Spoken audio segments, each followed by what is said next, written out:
3 години пред трагедијата во дискотеката Пулс во Кочани, сопственикот на продавницата за продажба и сервис на опрема за изнајмување на настани, озвучување и сценски ефекти, Горан Игновски, му продал на Панчо од ДНК куферче за далечинска активација на прскалки и 8 прскалки набавени нелегално од пазарот Бугарија.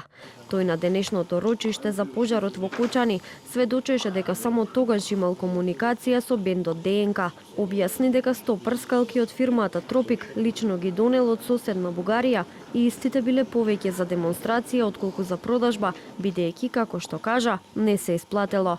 Во однос на прскалките кои го предизвикаа пожарот во Пулс, тврдеше дека не биле тие што им ги продал на ДНК. За прскалките кои тогаш ги донесов од Бугарија немам материјален доказ за продажбите, бидејќи немам документ дека се внесени во државата. Панчо ми се јави дека ќе прати човек да земе, ако имам прскалки. Му кажав дека имам 8 за внатрешна употреба. Ми се јави Буцо на телефон, дојде ги зема и толку. Му објаснив како се користат. Со прскалките кои се користеле таа вечер кога изби пожарот, немам врска. Игновски рече и дека има сознанија дека пред трагедијата во Кочани, на настап во Гевгелија, на групата ДНК во дискотеката де факто, од прскалки им се запалиле звучниците. Тој тврди дека од она што го видел на видеата од вечерта во Пулс, дометот на прскалките што се користеле бил премногу висок. Да користеле од 2 метри или метар и половина, немало да има проблем. Такви има само на бит пазар. Тоа што јас сум донел се прскалки од 2 метри за внатрешна употреба.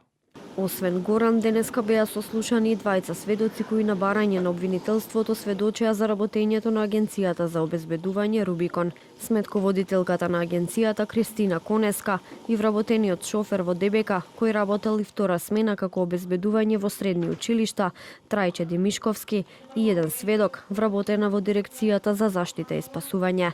Кристина во својот исказ кажа дека цела комуникација е била со сопственикот на агенцијата Јане, додека со Александар Нацев имала само комуникација по мејл и тоа најмногу за изработка на фактури на фирми. Според неа, не постоело никаква фактура, ниту материјален документ помеѓу Рубикон и Пулс. Димишковски во својот исказ како вработен во Рубикон објасни дека после 16 март добил полномошно од Александар Нацев за да потпишува плати за вработените со цел да нема никаков застој. Следното рочиште е закажано за четврток.